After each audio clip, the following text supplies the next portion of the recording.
Hello everyone. Hello everyone. Welcome again. I am Dr. SP Gupta. आज का topic हमारा है first order partial differential equation के solution में एक अनदर मेथड जिसका नाम है कोचीज मेथड ऑफ कैरेक्टरिस्टिक्स। इस मेथड की वर्किंग रूल क्या है पहले इसको समझते हैं और फिर उसी के अकॉर्डिंग फिर हम सॉल्यूशन फाइंड करेंगे। तो वर्किंग रूल कहती है कि जो हमारा फर्स्ट ऑर्डर का डिफरेंशियल इक्वेशन का टाइप होगा वो टाइप इस तरीके से दिया जाएगा। a del u by del x plus b del u by del y is equal to a function of xy plus ku और साथ में हमें गिवन होगी इनिशियल कंडीशन। ये कंडीशंस हमें इसलिए दी गई हैं ताकि हम फाइंड कर सकें कांस्टेंट्स की वैल्यू। जब आप इंटीग्रेट करते हैं तो कांस्टेंट ऐड होता है, तो उस कांस्टेंट की वैल्यू को फाइंड करने के लिए न्यूमेरिकल में कंडीशंस गिवन होंगी। या तो वो u ऑफ 0y हो सकती है या वो u ऑफ x0 हो सकती है। तो सबसे तो पहले आप अपने सवाल को इस फॉर्म में देखेंगे। जब इस फॉर्म में आपको सवाल मिलेगा तब आप ये समझ पाएंगे कि ओके, इस न्यूमेरिकल को मुझे सॉल्व करना है कोची मेथड ऑफ कैरेक्टरिस्टिक्स। इतनी चीज क्लियर हुई सबको पहले कि कोची मेथड ऑफ कैरेक्टरिस्टिक्स में पहले इक्वेशन की form, first order partial differential equation की फॉर्म को इस तरीके से डिफाइन किया गया। a del u by del x plus b del u by del y is equal to f of xy plus ku, जहां पर a, b एंड f ये तीनों चीजें डिपेंड करेंगी किस पर, x, y और u पर।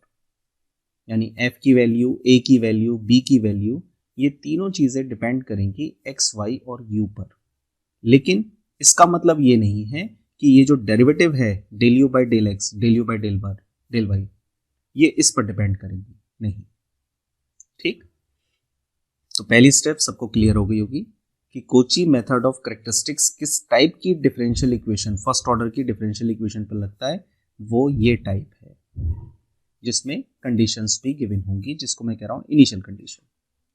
उसके बाद स्टेप 2 में क्या करना है कि अपनी जो न्यूमेरिकल है उस न्यूमेरिकल को लेट अस कंसीडर कि उस न्यूमेरिकल का सॉल्यूशन u ऑफ xy है। तो जब u ऑफ xy है उस सवाल का सॉल्यूशन, तो उस सॉल्यूशन को आप चेन रूल में u ऑफ xy का अगर chain rule total derivative find करें तो वो टोटल डेरिवेटिव फॉर्मूला क्या है, वो है du equals to del u by del x into dx plus del u by del y into dy। ये टोटल डेरिवेटिव में आपने मैथमेटिक्स 1 के अंदर पढ़ा है कि अगर u कोई पार्शियल फंक्शन है जिसके अंदर एक से ज्यादा वेरिएबल हैं तो उसका टोटल डेरिवेटिव du किसके बराबर होगा, del u by del x into dx plus del u by del y into dy। तो ये हम जानते हैं, ये स्टेप 2 हो गई। अब स्टेप 1 और 2 इन दोनों को अगर आप देखें तो del u over del x dx यहाँ है a del u by del x, same ऐसे del u over del y into dy यहाँ है b into del u by del y। Right hand side में यहाँ पर है fxy प्लस ku और यहाँ पर है du। तो अगर हम तीसरी स्टेप पर आ रहे हैं तो तीसरी स्टेप पर हम ऑक्सिलरी इक्वेशन बना रहे हैं। तो ऑक्सिलरी इक्वेशन कैसे बन रही है कि now solving step 1 and 2 to find the auxiliary equation. तो ऑक्सिलरी इक्वेशन बनी कि सेकेंड अपॉन फर्स्ट एक तरीके से, तो dx अपॉन a, यानी dx का कोफिशिएंट इधर देखें तो a है, dy का यहाँ पर b है और du का यहाँ पर fxy प्लस ku है। तो हम ऑक्सिलरी इक्वेशन क्रिएट करेंगे dx upon a, dy upon b, du upon this. जब ये क्रिएट हो जाएगी ऑक्सिलरी इक्वेशन तो उसके बाद फिर हम पहले 2 कंपोनेंट लेकर पहला सॉल्यूशन निकालेंगे, टेकिंग फर्स्ट 2 कंपोनेंट और टू गेट ए सॉल्यूशन। जब ये निकल जाएगा तो फिर हम उसके बाद अदर कंपोनेंट को लेंगे और अदर कंपोनेंट को लेने के बाद इस कंपोनेंट से हम निकालेंगे u ऑफ xy, यानी जिसको हमने कंप्लीट सॉल्यूशन माना है, this one u of xy निकालेंगे। ये u ऑफ xy के अंदर कांस्टेंट्स होंगे क्योंकि इंटीग्रेट करेंगे तो यहाँ कांस्टेंट मिलेंगे और इन कांस्टेंट की वैल्यू को निकालने के लिए न्यूमेरिकल में जो कंडीशंस गिवन हैं उन कंडीशंस को अगली स्टेप में लगाएंगे। तो now applying the given condition in step 5 to find the value of constant. जब इस कांस्टेंट की वैल्यू मिल जाएगी, इस कांस्टेंट की वैल्यू को स्टेप 5 में पुट कर देंगे और u of x y completely हमें मिल जाएगा। तो होपफुली समझ में आ रहा होगा जैसे मैं इसको समझाने की कोशिश कर रहा हूं। मैं सबसे पहले मैंने आपको क्या समझाया कि हमारे पास फर्स्ट ऑर्डर की डिफरेंशियल इक्वेशन के दो टाइप हैं, लीनियर और नॉन लीनियर। लीनियर को देखकर आप पहचान गए कि P सोलो है, Q सोलो है, पावर लीनियर है, लैग्रांजेस लगा दीजिए। दूसरा सवाल देखा कि P के ऊपर पावर बढ़ी हुई है या P और Q मल्टीपल में है, तो वो नॉन लीनियर है, 4 पिट मेथड लगा दीजिए। अब तीसरा टाइप देखा कि इन दो से अलग तीसरा टाइप कुछ ऐसा है, A del u by del x, यानी मैं इसको क्या लिखूंगा AP, इसको क्या लिखूंगा BQ, और इधर क्या लिखूंगा F of x y plus K of U। ऐसे समझ लीजिए इसको कि मैं इस तरीके से इसको डिफाइन कर रहा हूँ मैं। तो यहां P और Q की लीनियर पावर तो है, लेकिन कंडीशन भी गिवन है, इनिशियल कंडीशन गिवन है। तो ये क्लियर इंडिकेशन तुम्हें दे देगा सवाल की ओके ये न्यूमेरिकल मुझे कोची मेथड ऑफ कैरेक्टरिस्टिक्स से सॉल्व करना है। तो उससे सॉल्व करने के लिए पहले तो ये कंपैरिजन, इसकी कंपेयर न्यूमेरिकल से कर दो, ठीक, कंपेयर कर दो न्यूमेरिकल से। कंपेयर करने के बाद A B F X Y K U ये सब तुम्हें मिल जाएंगे, K की वैल्यू मिलने के बाद U X Y को कंसीडर करो complete solution. Complete solution consider करने के बाद ये फॉर्मेशन लिख दो चेन रूल का। इस फॉर्मेशन के बाद इन दोनों इक्वेशन से सॉल्व करके ऑक्सिलरी इक्वेशन बनाओ। ऑक्सिलरी इक्वेशन बनाने का फॉर्म मैंने लिख दिया है सेकंड का, यानी अगर ये सेकंड है और ये फर्स्ट है तो सेकंड का dx कंपैरिजन में a के बराबर है, सेकंड का dy कंपैरिजन में b के बराबर है, सेकंड का du कंपैरिजन में इस पूरी वैल्यू के बराबर है। तो यहां से बन जाएगी ऑक्सिलरी इक्वेशन। इनको सॉल्व करके सॉल्यूशन निकालना है। तो 3 सवाल मैं अपनी प्रैक्टिस यहां पर करूंगा मैं, जिससे आप तीनों को देख पाए, समझ पाए, और 3 सवाल आपके होमवर्क के लिए हैं, राइट। ये 3 सवाल आपके होमवर्क के लिए हैं। तो न्यूमेरिकल देख रहे होंगे आप कि किस तरीके से दिया गया, use the method of characteristics, तो लिखा हुआ है characteristics Kochi method of characteristics, ये दिया हुआ है। उसके अलावा टाइप भी देख सकते हैं सवाल की कि यहाँ पर आपको कोई डिफरेंशियल है, first order partial differential equation है, और साथ में कंडीशन है। हर सवाल में आपको क्या दी हुई है, कंडीशन। तो ये इंडिकेशन काफी है लिखा हुआ कि आपको किस मेथड से सॉल्व करना है। तो ये 3 सवाल हैं जो आपके होमवर्क में है। पहले इनको करने से पहले आपको होमवर्क को पहले देख लीजिए प्रोसेस कैसे इसको अप्लाई करते हैं, यानी जो मैंने वर्किंग रूल बोला है एक बार उसको गो थ्रू कर लेते हैं।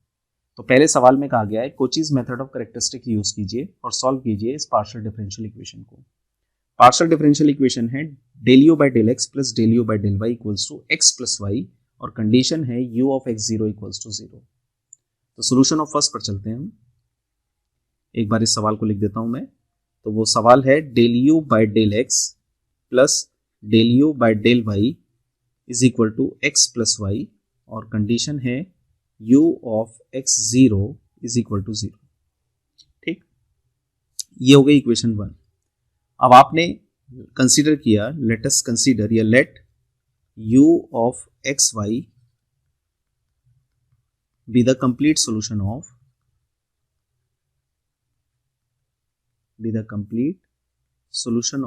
Equation 1। Therefore, by chain rule,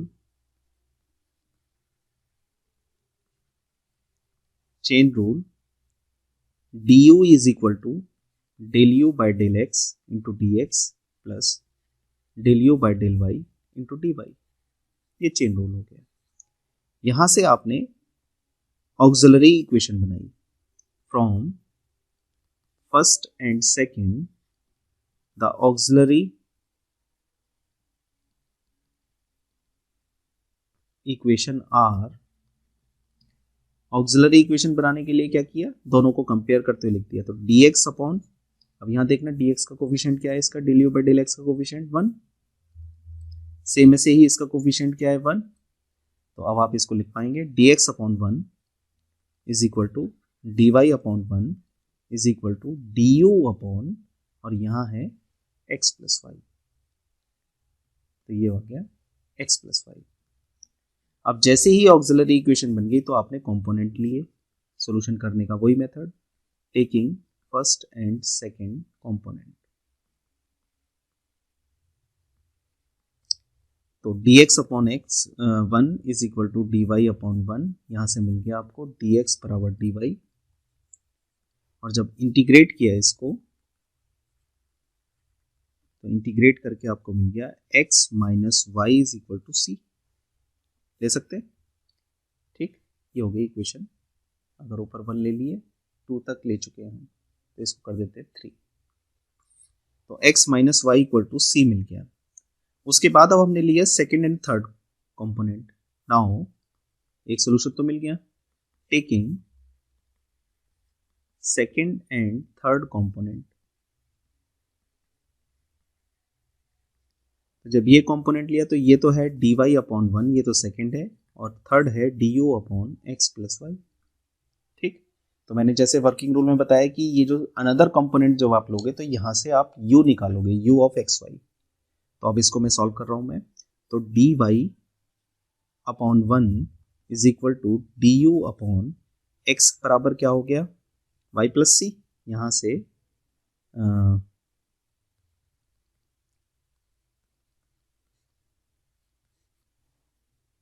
x की जगह लिख दिया आपने y plus c plus y from third के यूज से x की वैल्यू को रख दिया, तो ये मिला डी वाई। क्योंकि हमारे पास x तो है ही नहीं, तो हम इंटीग्रेट किसके रेस्पेक्ट में करें, तो हमने इसको y को देखते हुए हमने टोटल को y में कन्वर्ट कर दिया।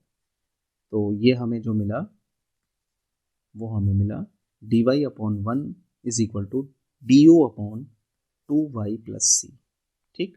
क्रॉस मल्टीप्लाई कर देंगे तो d u is equal to 2y plus c into d y, और इंटीग्रेट कर देंगे सोल्यूशन के लिए, तो u is equal to y square plus c y plus c one, मान सकते हैं। तो ये आपके पास मिला। अब जब ये जो सोल्यूशन निकला तो हमने मान लिया लेट, या ये जो आया C1, अब इसको तो हम कह रहे हैं u ऑफ एक्स वाई, ठीक। और c की वैल्यू क्या है, c की वैल्यू ऊपर से हमें पता है, c बराबर है x माइनस वाई, ठीक। तो u ऑफ एक्स वाई बराबर हो गया y square plus x minus y into y plus c one, ठीक। तो ये आ गया y square plus x y minus y square plus c one, u of x y, y square से y square cancel, तो u of x Y is equal to मिला x y plus c one. अब condition देखते हैं। Condition ये कह रही है हमसे, न्यूमेरिकल की condition, u of x zero equals to zero. तो इसमें अब हमने कंडीशन अप्लाई की C1 की वैल्यू निकालने के लिए, u of x zero equals to zero, यानी y बराबर जीरो पुट करो और लेफ्ट में जीरो रख दो, तो ये मिला zero is equal to zero plus c one, तो C1 बराबर जीरो। अब इस C1 की वैल्यू को जैसे ही मैंने फोर्थ में पुट किया तो u ऑफ एक्स वाई कितना आ गया, एक्स वाई। ये आपका सॉल्यूशन हो गया, आंसर। क्लियर है कंसेप्ट, इस तरीके से चलना है। नंबर 2 क्या है, use the method of characteristic u x minus u y equals to zero, और ये कंडीशन है। तो अब दूसरे सवाल पे चलते हैं। सॉल्यूशन ऑफ 2, पहले सवाल लिख लेते हैं, u x minus u y is equal to zero under the condition u of x zero equals to x. तो पार्शियल डेरिवेटिव फॉर्म रखी मैंने, तो ये है del u by del x minus del u by del y is equal to zero. मैं जो जानता हूं, अगर let u of x y, अगर ये कंप्लीट सोल्यूशन है, be the complete solution, then by chain rule हम ये जानते हैं d u is equal to del u by del x into d x plus del u by del y into d y. ये अगर first है, ये अगर second है, तो ऑक्सिलरी इक्वेशन क्या बनी? Then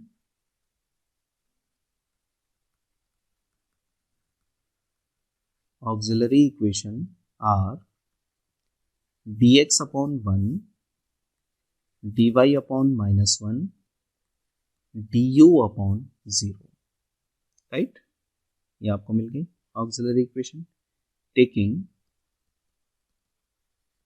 first and second component.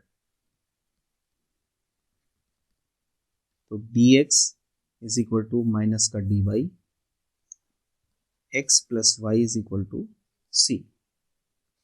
ठीक है, ये हमें मिल गया। उसके बाद हमने लिया taking first and third component. तो dx upon 1 is equal to du upon 0। तो यहाँ से हमें मिला du बराबर 0, देयरफॉर u बराबर c1। इंटीग्रेट करने पर, ये सब इंटीग्रेट करने पर ही मिलेगा। तो u बराबर c1 मिला, इसका मतलब है u of x Y is equal to c1। लेकिन कंडीशन में कांस्टेंट तो नहीं आना चाहिए सोल्यूशन में, तो अब हमने कंडीशन को लिखा। तो हमें कंडीशन क्या गिवन है? कंडीशन गिवन है हमें कि u of x 0 is equal to x, यानी y की जगह 0 रखो और x के बराबर है। तो यहाँ से हमें मिला c1 की वैल्यू x, और जब इस c1 की वैल्यू को हम पुट कर देंगे इक्वेशन नंबर 4 में, तो कंप्लीट सोल्यूशन हो गया from fourth complete solution u of x Y is equal to x, u of x y equals to x। ये हमारे पास इसका सोल्यूशन आ गया। बट अभी कहीं हमसे कोई मिस्टेक तो नहीं हुई है, बस ये मुझे देखना है कि यहाँ पर जो है x plus y is equal to c1 है, और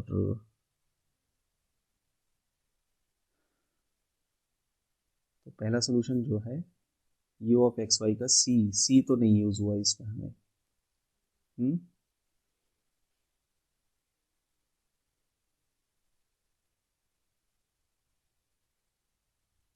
इसमें एक कांस्टेंट हमारा अटकता है कि खाली x नहीं आएगा, इसमें x प्लस वाई आएगा। ठीक, तो u of x Y is equal to x plus y. ठीक, इस तरीके से अब अगर आए सोल्यूशन नंबर 3 पर,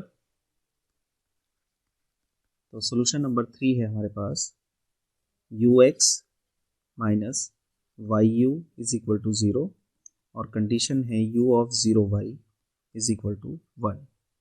तो यहाँ से इसमें ऑक्सिलरी इक्वेशन बनी dx upon 1 dy upon 0 du upon y you,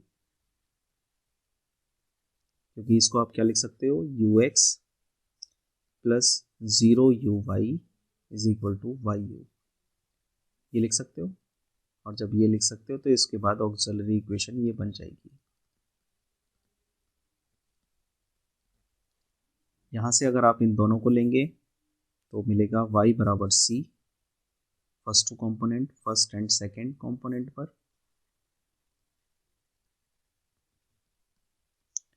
और जब आप फर्स्ट एंड थर्ड कंपोनेंट लेंगे, फर्स्ट एंड थर्ड कंपोनेंट, तो यहाँ पर मिलेगा आपको dx upon 1 is equal to du upon y u, यानी y की जगह c रख दिया, dx upon 1 is equal to du upon c you.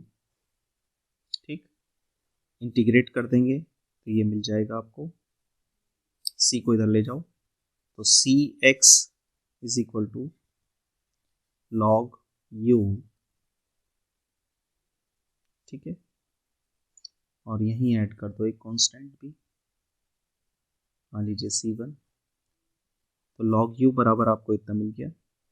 Condition अगर अप्लाई करें तो राइट। c बराबर y के है तो log u is equal to x y plus c one. Condition अगर अप्लाई करें आप इसमें, पहले u निकाल दें, u बराबर हो गया e की पावर एक्स वाई, और इसे log ही ले लो,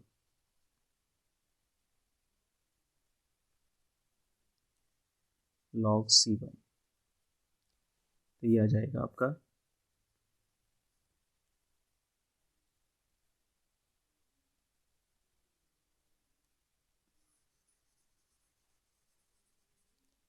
यहाँ से जब आप सॉल्व करेंगे तो ये आएगा d u upon u is equal to c d x, तो log u is equal to c x plus c one. ठीक, log u is equal to c की वैल्यू है y, x y plus c one, तो u बराबर e की power x y plus c one. अब condition रखिए, तो condition है u of x, u of 0 y is equal to 1, तो लेफ्ट में तो 1 आ गया, यहाँ आ गया e की पावर 0 प्लस सी वन, यानी कह सकते हैं इसको आप कि e की पावर सी वन, तो log 1 is equal to C one, that is 0। C one की वैल्यू को रख दिया आपने, तो u of x Y is equal to e की पावर एक्स वाई। ये हो गया कंप्लीट सॉल्यूशन। तो मीनिंग देयर बाय कि अगर आप देखें तो हर सवाल कैसे सॉल्व हो रहा है, अगर मैं एक एक करके भी सवाल को डिफाइन करूं तो सबसे पहले तो आप क्या करते हैं कि दिए गए इक्वेशन को कंपेयर करते हैं चेन रूल से। अगर यू एक्स वाई कंपेरिजन है तो ऑक्सिलरी इक्वेशन निकालते हैं, ऑक्सिलरी इक्वेशन निकालकर कंपोनेंट फाइंड करते हैं दो सॉल्यूशन के लिए, और उनमें से जो दूसरा सॉल्यूशन होता है वो यू एक्स वाई को दे देता है। अगर उसमें कांस्टेंट है तो कंडीशन लगाकर आप उसको सिंप्लीफाई कर सकते हो। तो इस तरीके से ये 3 सवाल थे, और ये आपका होमवर्क है, 3 सवाल, इनको आप कंप्लीट कीजिएगा। तो ये first order partial differential equation को हमने आज फिनिश किया है। अब जो नेक्स्ट टॉपिक स्टार्ट होगा ये सेकेंड ऑर्डर पर, यानी higher order partial differential equation पर बेस्ड होगा। तो आप इनकी प्रैक्टिस करके इस फर्स्ट ऑर्डर पीडीई को कंप्लीट कर लें। Thank you from my side.